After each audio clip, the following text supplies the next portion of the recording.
Selamat siang. Assalamualaikum warahmatullahi wabarakatuh. Nama saya Hindro Purnomo sebagai dosen pengampu mata kuliah Genisa Bahan Galian dengan kode TAS 0A03. Mata kuliah ini disampaikan pada semester 3 pada program studi teknik pertambangan S1 Fakultas Teknologi Mineral Institut Teknologi Nasional Yogyakarta.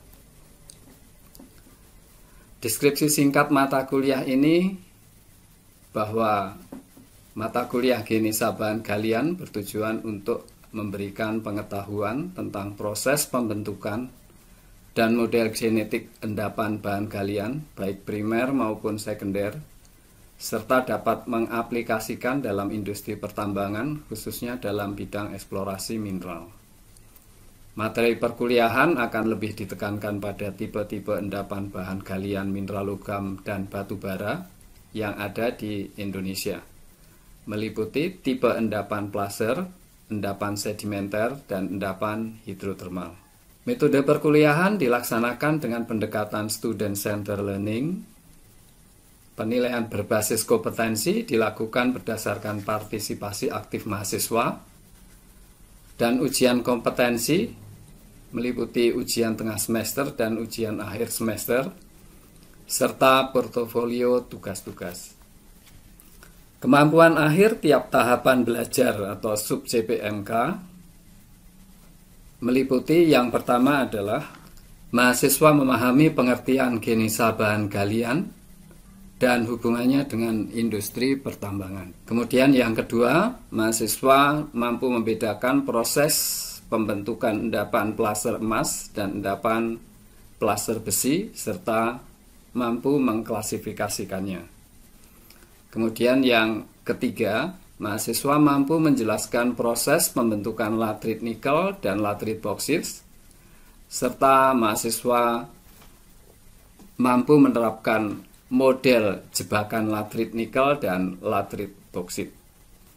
Kemudian yang keempat, mahasiswa mampu menjelaskan proses pembentukan endapan logam tanah jarang, serta mampu menerapkan model jebakan logam tanah jarang. Kemudian yang kelima, mahasiswa mampu menjelaskan proses pembentukan batu bara, serta mampu menganalisis bentuk lapisan batu bara dan mengklasifikasikan kualitas batu bara. Yang keenam, mahasiswa mampu menjelaskan proses pembentukan jebakan porfiri, serta mampu menganalisis tipe jebakan porfiri berdasarkan konseptual model dan data geologi serta mineralogi.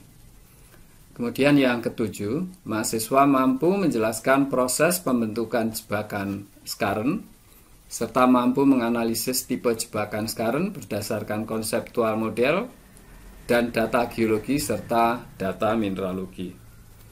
Yang kedelapan, mahasiswa mampu menjelaskan proses pembentukan jebakan epithermal high sulfidasi dan low sulfidasi, serta mampu menganalisis tipe jebakan high sulfidasi dan low sulfidasi berdasarkan konseptual model dan pola alterasinya. Yang kesembilan, mahasiswa mampu menjelaskan proses pembentukan jebakan sedimen hosted, serta mampu menganalisis tipe jebakan sedimen hosted berdasarkan konseptual model dan data geologinya. Yang ke-10, mahasiswa mampu menjelaskan proses pembentukan endapan VMS dan orogenik AU, serta mampu menganalisis tipe jebakan VMS dan orogenik AU berdasarkan konseptual model dan data geologi. Yang ke-11, mahasiswa mampu menganalisis potensi endapan bahan galian di Indonesia berdasarkan konsep Mandala Metallurgin dan data geologi. Sistem penilaian. Yang pertama adalah keaktifan, diberi bobot 5%, kemudian tanggung jawab 10%, studi kasus 10%, tugas 15%, ujian tengah semester 20%, dan ujian akhir 40%. Terima kasih. Assalamualaikum warahmatullahi wabarakatuh.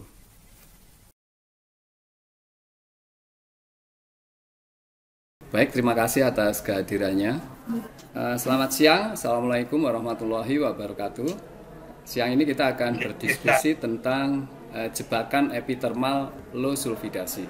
Jadi, jebakan epitermal low sulfidasi terbentuk dari lingkungan reduksi ya, pada pH mendekati netral dengan fluida hidrotermal relatif encer. Ini terbentuk karena masuknya komponen magmatik dalam sirkulasi air tanah. Fluida ini dicirikan oleh tereduksinya spesies sulfur ke bentuk H2S.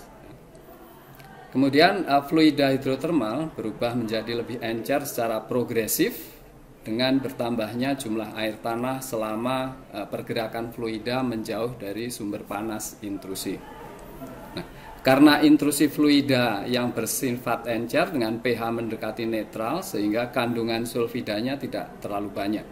Jadi kalau kita bandingkan antara jumlah sulfida di endapan epitermal high sulfidasi, maka jebakan epitermal low sulfidasi ini jumlah sulfidanya akan lebih sedikit.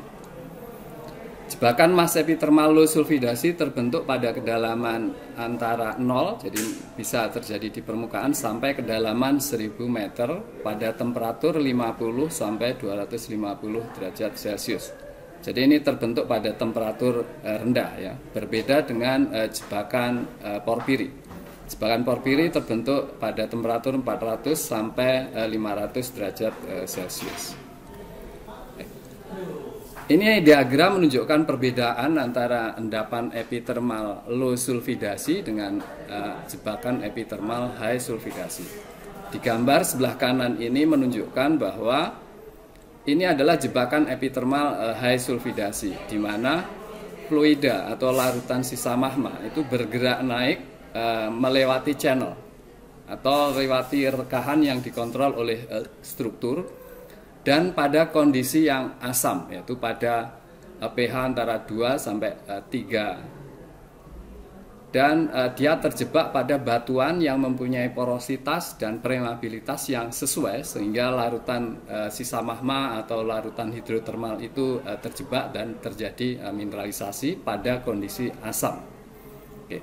Nah, kita lihat berbeda dengan proses pembentukan endapan low sulfidasi epitermal, ya, epitermal low sulfidasi. Jadi larutan sisa magma yang datang dari bawah, dia tidak melewati channel atau tidak dikontrol oleh struktur, tetapi dia bisa lewat pada porositas batuan. Dan dalam proses pergerakan ke atas, dia akan bercampur dengan air tanah atau air meteorit. Ya, sehingga dia larutan sisa magma itu menjadi lebih encer, dan pada tempat-tempat yang dikontrol struktur maka dia akan terjebak ya pada pH mendekati 7 atau pH antara 6 sampai 8, yaitu pH-nya netral. Ya. Dan jebakan epitermal low sulfidasi nanti dicirikan oleh mineralisasi, terjadi umumnya pada urat-urat kuarsa. Jadi biji endapan epitermal umumnya ditemukan pada urat-urat kuarsa yang dimensinya relatif lebih kecil. Baik, kita lanjutkan. Nah, pada proses bergeraknya larutan sisa magma, dia akan menghasilkan dua kejadian. Yang pertama adalah akan menghasilkan jebakan mineralisasi, dan yang kedua adalah akan menghasilkan alterasi. Menghasilkan pola alterasi pada batuan yang dilewatinya. Pola alterasi pada setiap jebakan hidrotermal, atau di sini adalah jebakan epitermal low sulfidasi dan high sulfidasi, itu akan menghasilkan pola alterasi yang berbeda. Jadi kalau kita lihat pada minggu yang lalu kita belajar tentang epitermal high sulfidasi, maka jebakan mineralisasi itu akan dikitari oleh alterasi. Yang pertama adalah advanced argilik, kemudian yang di bagian luar dia akan dilingkupi oleh argilik, dan yang paling luar adalah propilitik. Ya. Berbeda dengan di epitermal low sulfidasi yang kita bahas hari ini, bahwa biji atau vein urat kuarsa itu akan dikitari oleh alterasi. Yang pertama ada smectite elite, kemudian di luarnya adalah propylitic.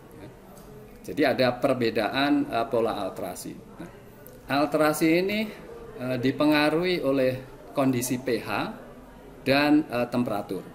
Kita lihat di tabel sebelah kiri ini, bagian yang di box yang berwarna pink ini adalah mineral-mineral yang terbentuk pada kondisi asam, ya, pada pH yang rendah.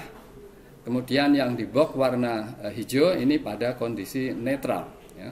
Kita lihat di sini seperti alunit. Nah, alunit ini terbentuk pada pH yang rendah atau pada pH 3 atau 2 dan pada temperatur yang range-nya sangat panjang. Jadi temperatur rendah sampai temperatur yang tinggi. Kemudian mineral yang lain misalnya adalah kaolinit. Nah, kaolinit juga terbentuk pada kondisi asam pada temperatur rendah sampai 200 derajat Celcius. Sehingga kalau kita melihat alterasi pada jebakan mineral high sulfidasi, karena dia terbentuk pada kondisi asam, maka mineral yang paling dekat dengan biji dia akan dicirikan oleh mineral-mineral yang terbentuk pada kondisi asam. Jadi kaolinit dan alunit ini terbentuk pada kondisi asam. Kemudian semakin menjauh dia adalah dicirikan oleh hadirnya mineral-mineral yang terbentuk keasamannya berkurang. Nah, berbeda dengan di epithermal low sulfidasi seperti yang di sini. Kita melihat unsur-unsur atau mineral-mineral yang mendekati biji itu adalah mineral-mineral yang terbentuk pada kondisi netral. Ya. Jadi seperti smectite, elite, kemudian adularia ini terbentuk pada box yang ada di box di sini ya, yang warna netral ini adalah mineral-mineral yang terbentuk pada kondisi netral atau pada pH yang netral. Kita lihat di box ini ada smectite, ada elite, kemudian ada klorid dan epidot. Ini adalah mineral-mineral yang terjadi pada temperatur yang bervariasi tetapi pada kondisi yang netral. Baik, kita lanjutkan. Ini adalah konseptual model dari mineralisasi epithermal low sulfidasi. Jadi kalau kita lihat di sini ada gambar, ini adalah urat kuarsa. Kemudian di dalam urat kuarsa ini akan dilingkungi oleh pola-pola alterasi. Ya. Jadi yang kuning ini adalah alterasi yang paling dekat dengan urat kuarsa. Ya, yang kuning ini adalah elite smectite. Ya, dia terbentuk pada temperatur yang rendah sampai menengah, tetapi pada kondisi pH yang netral. Kemudian yang warna hijau ini yang lebih di luar, dia adalah propylitic. Ya, propylitic juga terbentuk pada temperatur yang bervariasi antara rendah sampai tinggi, tetapi pada pH yang netral juga. Baik. Kemudian model mineralisasi epithermal low sulfidasi itu bisa dibagi menjadi 3 bagian, yaitu yang pertama bagian upper atau bagian atas, kemudian bagian middle, bagian tengah, dan bagian lower. Nah, bagian-bagian ini bisa dicirikan oleh bentuk atau tekstur dari urat kuarsanya.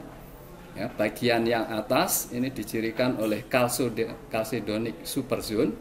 Ini adalah tekstur pada urat-urat kuarsa yang ditunjukkan oleh misalnya tekstur bladed, kemudian masif chalcedonic.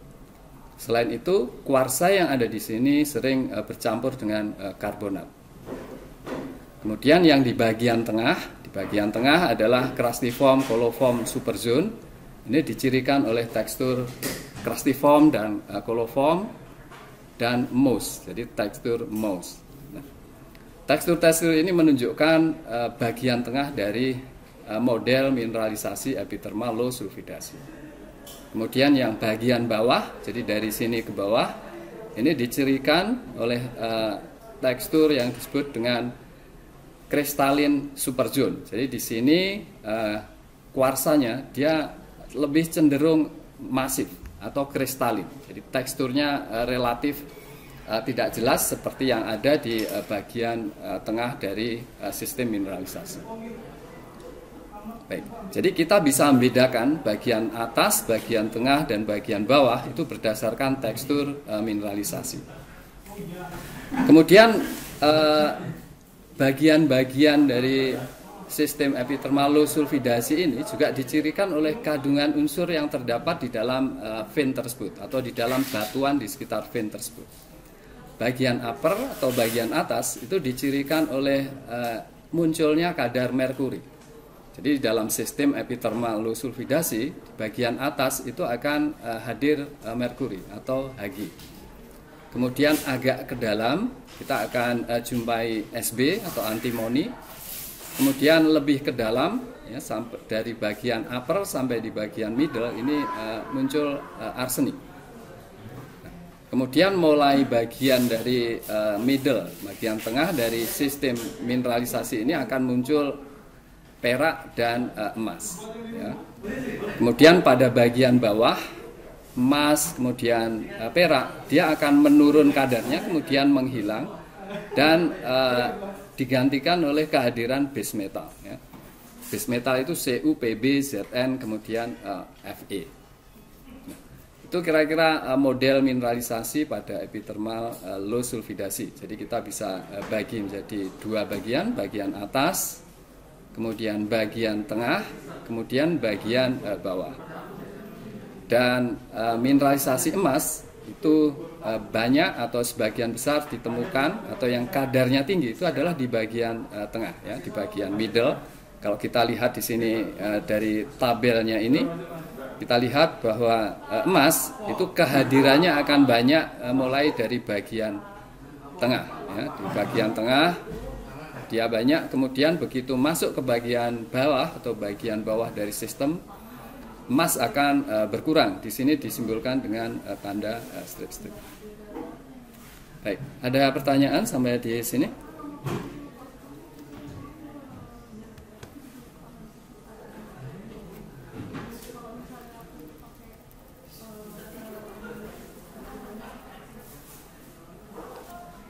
Ada yang bisa didengar?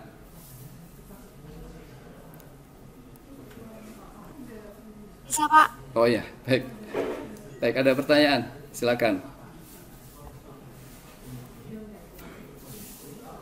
Saya, Pak.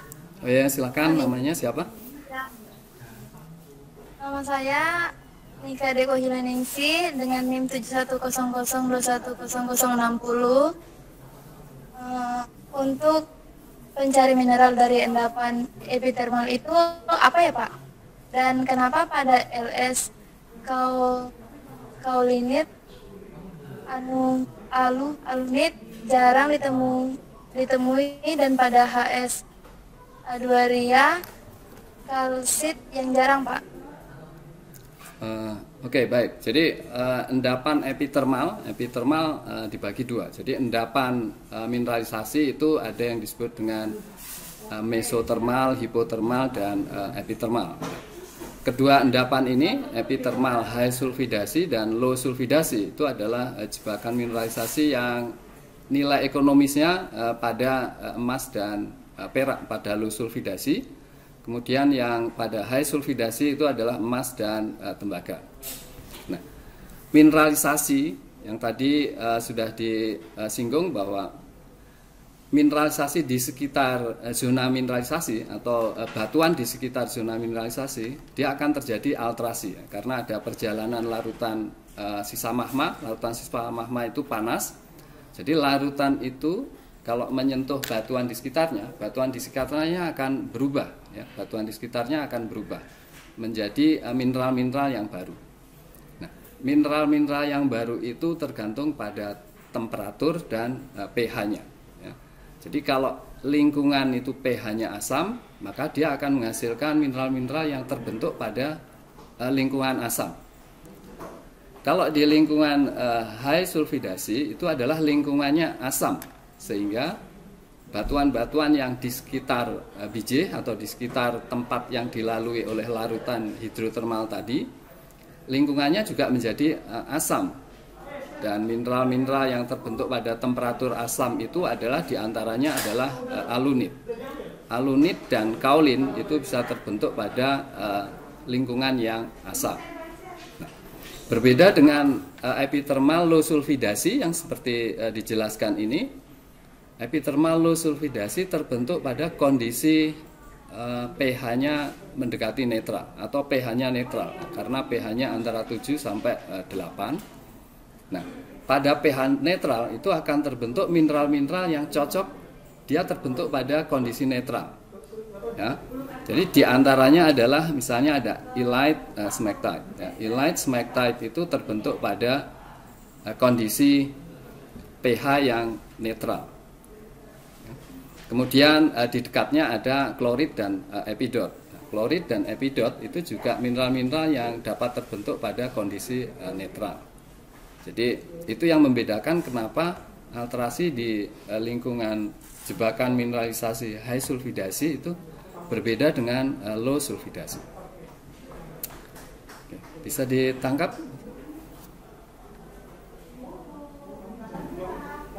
Ya Pak, bisa Pak. Baik, ada yang lain? Pertanyaan? Saya Pak. Oh ya, silahkan. Nama saya Dewi Triani dengan NIM 102-166. Ingin bertanya mengenai litocap, apa sih yang dimaksud dengan litocap Pauli? Apakah di LS dan HS dia termasuk litocap? Oh ya. Baik, jadi istilah litocap itu adalah batuan yang teralterasi. Jadi karena proses seperti ini, proses mineralisasi, kemudian di bagian atas itu disebut dengan litocap. Ya. Jadi litocap itu adalah batuan sebagai cap, sebagai topi. Jadi kalau di bawahnya ada mineralisasi, kemudian di atasnya ada alterasi. Nah, alterasi yang di atas itu disebut litocap. Ya. Jadi di epithermal low sulfidasi, litocapnya ya ini bagian atas ini. Jadi silika sinter ini termasuk bagian dari litocap. Atau misalnya alunit, kaolin, jadi di bagian atas ini seringkali dia suasananya atau lingkungannya asam sehingga muncul kaolin sama alunit. Kaolin alunit itu batuan yang komposisinya kaolin alunit itu disebut sebagai litocap. Jadi batuan penutup di atasnya. Ya.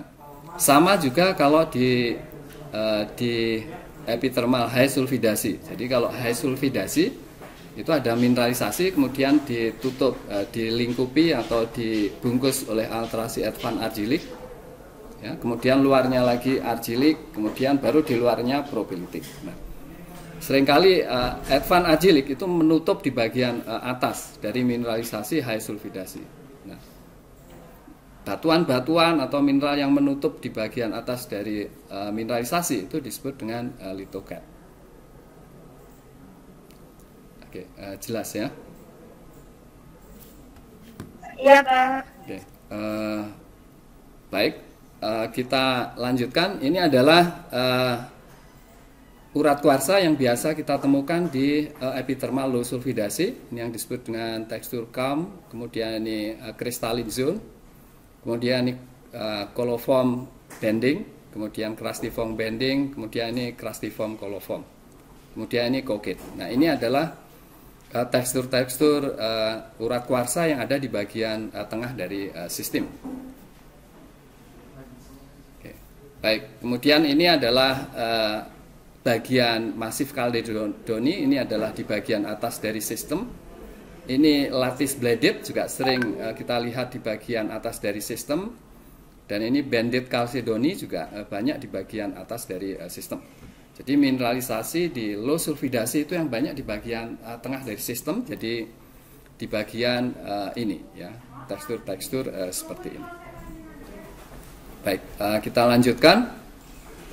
Nah, ini adalah contoh dari urat kuarsa yang berhubungan dengan kadar. Jadi ini adalah bladed tekstur. Kemudian ini kadarnya 1,07, ini crustiform, coliform 4,97. Kemudian ini teksturnya masih sama dan kadarnya 65,13 gram per ton. Jadi kita lihat bahwa ini adalah bagian-bagian mineralisasi yang ada di bagian tengah dari sistem. Teksturnya akan seperti ini. Jadi berbeda dengan di bagian bawah yang dari sistem. Kalau di bagian bawah dicirikan oleh kristalin, Jadi kuarsa kristalin itu tidak bertekstur, jadi masif. Baik, ini adalah mineral-mineral yang berhubungan dengan epithermal. Jadi ada pirit, sphalerit, galena, kalkopirit. Ini mineralnya antara high sulfidasi dengan low sulfidasi itu hampir sama. Tetapi ada beberapa mineral yang dicirikan pada low sulfidasi itu tidak muncul enargit dan luzonit. Jadi enargit dan luzonit ini akan muncul di high sulfidasi. Kemudian koflit ini juga muncul di high sulfidasi tapi jarang ditemukan di low sulfidasi. Kemudian arsenopirit ini sering ditemukan di low sulfidasi dan jarang di high sulfidasi. Oke. Sinabar ini umumnya di low sulfidasi dan jarang di high sulfidasi. Jadi hampir semua mineral itu sama yang ditemukan di high dan low sulfidasi, tetapi ada beberapa mineral-mineral bisa sebagai petunjuk karena hanya hadir di low sulfidasi atau hanya hadir di high sulfidasi. Demikian juga dengan geokimia atau unsur-unsur kimia. Jadi unsurnya adalah ini. Ada AU, AG, AS, SB, HG, ZN, PB, SE, K, AG, dan AU. Hampir sama, tetapi ini adalah unsur-unsur yang anomalinya rendah. Jadi kadarnya rendah. Di low sulfidasi itu Cu, Te, dan Se itu rendah. Tapi kalau di high sulfidasi, Cu ini tinggi ya. Kadar Cu-nya tinggi. Jadi berbeda antara high sulfidasi dan low sulfidasi. Baik, jadi tugasnya nanti memfittingkan ya, menginterpretasi data ini ya, orang-orang ini berdiri di bagian mana dari sistem mineralisasi. Nah, kalau kita sudah tahu bahwa orang-orang ini berdiri di bagian mana, di bagian atas, di bagian tengah, atau di bagian bawah, maka Anda bisa menafsirkan bahwa mineralisasi di bawah permukaan itu masih mempunyai potensi mineralisasi atau sudah tidak. Jadi kalau misalnya orang ini berdiri di bagian bawah mineralisasi, maka makin ke bawah mungkin mineralisasi akan makin menghilang. Tetapi kalau orang-orang ini berdiri di bagian atas sistem mineralisasi, maka kita bisa mengejar bahwa di bagian tengah itu masih ada di bawahnya, sehingga mineralisasi akan ditemukan banyak di bagian tengah dari sistem mineralisasi. Baik, saya kira itu yang bisa saya sampaikan siang ini, dan tugas dikumpulkan paling lambat minggu depan. Dan terima kasih atas diskusinya. Selamat siang dan assalamualaikum warahmatullahi wabarakatuh.